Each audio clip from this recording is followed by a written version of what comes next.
Continuing with scene 7, or Act 2, scene 3, depending on which version of Lear you've got, I wanted to draw your attention to a couple of bits in Edgar's soliloquy that I mentioned in the last video, but I thought were worth sort of zooming in on a little bit. So we get Edgar saying on bet line 174, "My face all grime with filth, blanket my loins, I'll fill my hair with knots."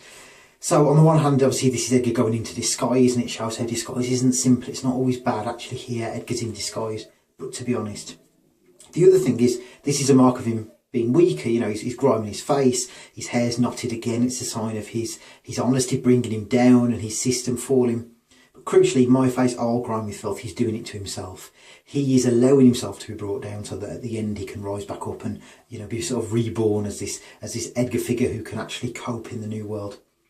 We get that carried on bet line 176, "With presented nakedness outface the wind and persecution of the sky." This is a horrible, unnatural world. The wind and the sky are persecuting against him. Everything's turning as commode, stresses, you know, this is an unnatural world.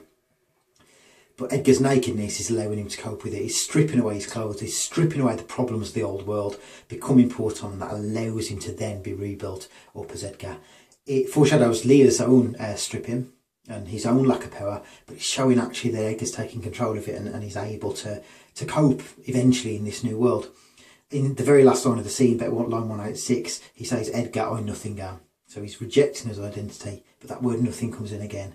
Just like Cordelia, nothing is crucial. Both of these characters are reduced to nothing in terms of their physical worth, and at the end of the play we actually see their moral and spiritual worth, and that's really important. Edgar's becoming nothing so he can be reborn again in this harsher world. We move on to Act 2, scene 4, still scene 7 if you've got this version, the quarto version. And we get Lear finding out basically that both daughters have now turned on him. So Lear realises that Kent in disguise as Caius is in the stocks. Lear asks about line 196, 197, basically who's put you there? What's he that hath so much thy place mistook to set thee here? Kent says, "It is both he and she, your son and daughter." In other words, it's Cornwall and Regan who've put him there, side by side, your son and your daughter. Okay, showing that equal sort of relationship. They're both as bad as each other. Look at the line then. No, yes. All part of the same line. In terms of the iambic pentameter, they're part of the same line. So it's showing the language being broken down. It's not one character sort of speaking in verse here. It's fractured. But also there's that simple realisation that Lear's outlook on the world is wrong. No, actually, no, he's got it wrong. And then again, Lear replies, "No, I say." You know, we're seeing him fracturing, breaking it down. It continues, "I say, yea. No, they would not. Yes, they have." These broken lines showing the first signs of Lear's madness, I guess, and falling down, but also the fact that his outlook on the world is flawed. It's not working. What we get then is Kent explaining here what's happened, and on about line 221, 222, he says, "Your son and daughter found this trespass worth the shame which here it suffers." In other words, they found, Kent's insult, Kent's attack on Oswald, enough to put him in the stocks. But that word trespass is important. Kent, from the old world, from the old system, this old patriarchal figure, has literally trespassed now on a world that is now controlled by the likes of Edmund, the likes of Regan, the likes of Goneril, the likes of Cornwall. They are trespassing, and they have literally been brought down as a result.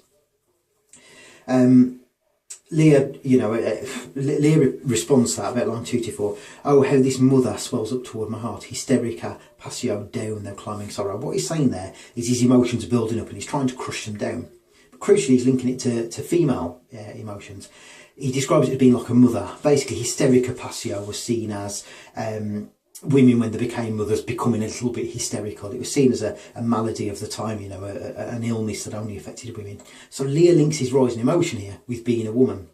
Carol Rutter talks about that in her essay, talks about the misogyny of Lear and the misogyny of all these old patriarchs who don't quite trust women. And here we get it, he's literally trying to force down this femaleness. And Rutter talks about how he gradually sort of falls apart and this feminine side comes out. But of course the feminine side coming out isn't always bad. When you look at Albany with his milky gentleness, he's obviously a much more positive figure who's able to cope in the new world. Lear is smother it, and we see that misogyny as this scene carries on. Kent Lear, and he says on line 229, "How chance the king comes with so small a train." So his lack of men, symbolises his lack of power now. But the fool replies with, "And thou hadst been setting the stocks for that question." Remind us that both of them have been brought down, both of them are having their power stripped away here. And the fool sees that And he continues about line 238, 239. When a wise man gives thee better counsel, give me mine again. I would have none but knaves follow it, since a fool gives it. The fool's basically saying to Kent there, don't follow a weakening master, it's stupid. You know, it would be a really stupid thing to do, to follow somebody who's falling in the wheel of fortune. But he then says, but only a knave wouldn't follow this advice. So it's that fool's licence again. He accepts that it's stupid to follow Lear, but he also accepts it's the right thing to do. He's able to do something that Kent and Lear can't. He can adapt, he can change in this world. If it's the same actor playing Cordelia in The Fool, that ties in really well, because Cordelia, of course, has rejected what her father told her. She wouldn't take part in the love test, but because she was loyal, she's a character of similar paradoxes here. The Fool sings, and the end of his song, the knave turns fool that runs away, the fool no knave poddy. Okay, again, the heavens will judge these traitors, the heavens will judge us. But equally accepts that it's a secular world where there is no God and there's no justice. And that's that paradox that runs through the play.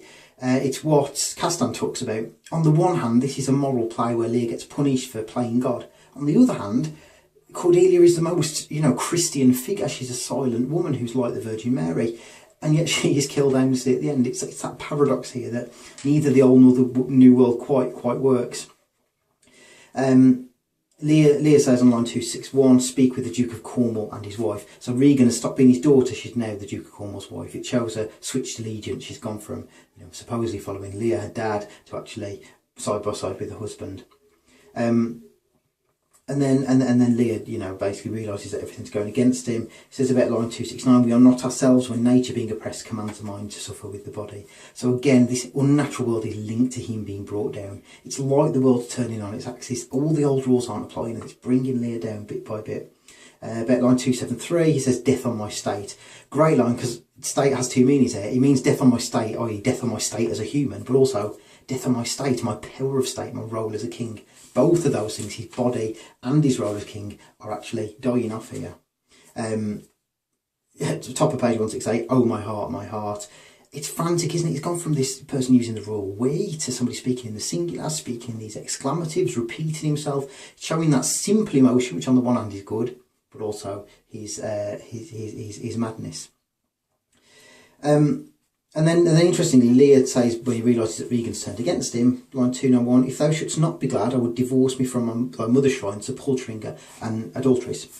In King Lear, Leir, the one that Shakespeare based his play on, Lear keeps banging on basically about his dead wife who he loves so much. Here, that's the only reference to Lear's wife. And he's basically saying there that if you could treat me as bad as you are, then my wife must be an adulteress. She must have cheated on me because you can't be my daughter. So again, Shakespeare makes it about misogyny. It's what Rutter talks about. He's attacking females. He's attacking, the female form. Regan on line 294, beloved Regan, thy sister is naught. Ironically, is saying nothing to describe, what's happened with Goneril turning him away. Again, it's Lear failing to see the value of nothing. Cordelia said nothing, but he turned her away for it. Regan simply answers, line 302, oh sir, you are old. Again, the world's changing. Lear can't keep up with it.